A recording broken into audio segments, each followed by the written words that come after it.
Hace unos años encontré en una librería de viejo un libro que me llamó la atención, un libro muy del siglo pasado. Khrushchev recuerda las memorias de Nikita Khrushchev, el hombre que dirigió la Unión Soviética después de la muerte de Stalin, el hombre que denunció los crímenes de Stalin y que intentó una cierta reforma de la Unión Soviética entre 1953 y 1964. Khrushchev recuerda, y hay unos pasajes que pienso que en estos momentos son muy interesantes recuperarlos, en un momento en que tanto se habla de las buenas relaciones o de las estrechas relaciones entre Rusia y China. Decía Khrushchev: hay una cosa, sin embargo, de la que sí estoy seguro acerca de Mao. Es un nacionalista. Y al menos cuando le conocí, estallaba de impaciencia en su deseo de dominar el mundo. Palabras de Nikita Khrushchev sobre su camarada Mao Zedong. ¿Qué estaba pasando entre rusos, mejor dicho, entre soviéticos y chinos? Digo soviéticos en este caso porque Khrushchev era ucraniano.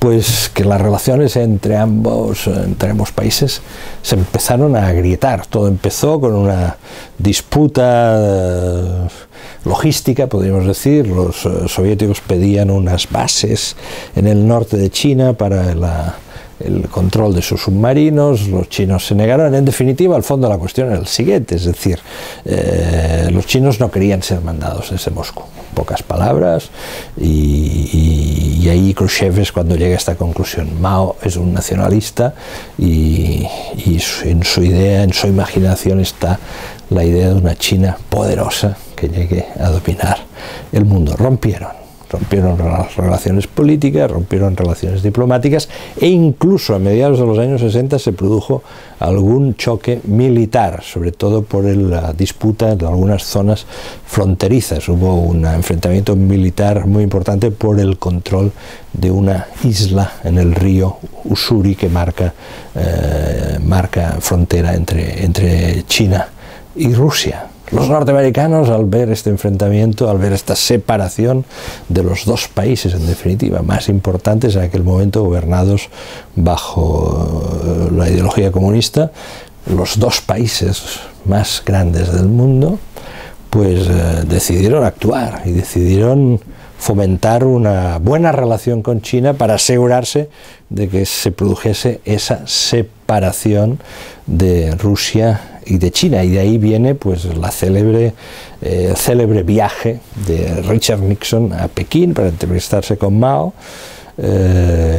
lo que se llamó la diplomacia del ping-pong, puesto que fueron acompañados de equipos de ping-pong que jugaron con los chinos para dar una imagen pues de deshielo, de una nueva corriente de simpatía entre norteamericanos y chinos.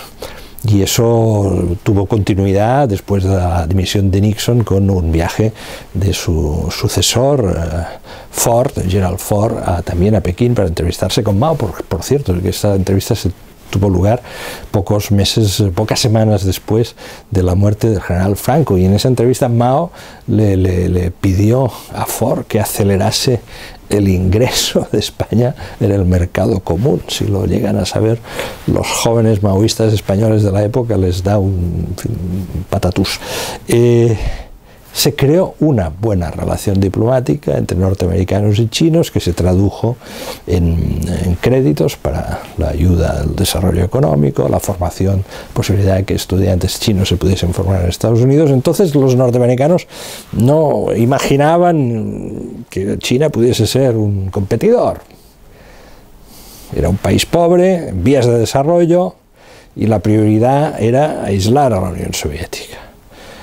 Murió Mao, la línea reformista china se impuso, Deng Xiaoping, y paulatinamente China se convierte en la gran fábrica del mundo. Y ustedes recordarán que hace 15 años en nuestra prensa económica las loas a China eran continuas.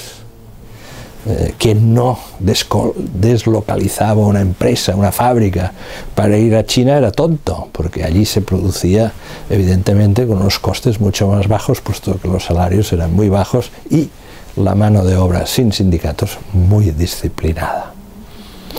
Y China pues aprovechó esta enorme acumulación de capital para la formación de ingenieros, para una planificación de desarrollo económico muy intensa que ha acabado convirtiendo a China en un país que en estos momentos le disputa el liderazgo tecnológico a Estados Unidos, y esta hoy es la clave, la llave maestra de todas las tensiones internacionales. Esta es la llave maestra, y hoy ustedes no verán en la prensa económica ninguna loa a China. Hoy hablar bien de China ya no está de moda, porque estamos de nuevo en un contexto, podríamos llamar, de Guerra Fría. Y además ha ocurrido otra cosa, que esta vieja fisura entre Rusia y China, en aquel momento Unión Soviética, pues se ha ido difuminando, y en estos momentos la relación entre ambos países es una relación de alianza, una alianza seguramente con contradicciones, y una alianza además, atención, de signo inverso.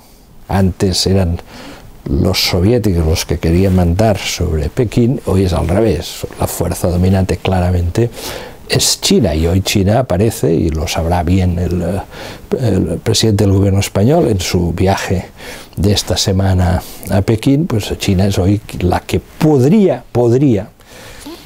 forzar a Rusia a buscar una solución sobre la guerra de Ucrania. Y concluyo con Khrushchev. He dicho antes, Khrushchev era ucraniano. Era consciente del maltrato que Stalin había infligido a Ucrania, y en 1954 tomó una decisión que él seguramente ignoraba también sus consecuencias. Cedió la península de Crimea, que pertenecía a Rusia, a la República Socialista de Ucrania, y lo hizo para, digamos, de alguna manera satisfacer el sentimiento herido de los ucranianos por lo que habían pasado en tiempos de Stalin. Sabemos hoy bien que esta decisión de Khrushchev ha sido el preámbulo de la guerra que hoy se está librando en Ucrania, de la cual China puede que tenga la última palabra.